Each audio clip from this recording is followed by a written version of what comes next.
23 বছর পর আবারও অস্ট্রেলিয়ার মাটিতে টেস্ট খেলবে বাংলাদেশ। আজ এই সূচি ঘোষণা করেছে ক্রিকেট অস্ট্রেলিয়া। 2 টেস্টের সিরিজটি হবে আগস্টে। এবারও আনকোরা নতুন ভেন্যুতে টাইগারদের বিপক্ষে খেলবে অজিরা। বিস্তারিত প্রতিবেদনে। Habibul Bashar is the new batsman. 2003 সালে সবশেষ অস্ট্রেলিয়ার মাটিতে টেস্ট খেলেছিল বাংলাদেশ। সেবার 2 ম্যাচের টেস্ট সিরিজে দুটিতেই ইনিংস ব্যবধানে হেরেছিল খালেদ মাহমুদ সুজনের দল। সেই সিরিজের 23 বছর পর আবারও অস্ট্রেলিয়ার মাটিতে টেস্ট সিরিজ খেলবে বাংলাদেশ। আগস্টে হতে যাওয়া এই সিরিজে 2টি ম্যাচ খেলবে বাংলাদেশ ও অস্ট্রেলিয়া।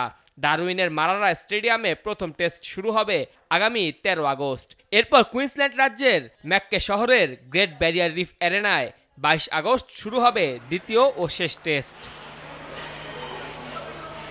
বাংলাদেশের বিপক্ষে টেস্ট সিরিজের জন্য নির্ধারণ করা 2টি ভেন্যুই কিছুটা কম পরিচিত। ডারউইনের মারারা স্টেডিয়ামে এই সিরিজের ম্যাচ দিয়ে 22 বছর পর ফিরবে টেস্ট ম্যাচ। অন্যদিকে অপর ভেন্যু ম্যাককের গ্রেট ব্যারিয়ার রিফ স্টেডিয়ামে এবারই প্রথম কোনো আন্তর্জাতিক টেস্ট ম্যাচ হবে।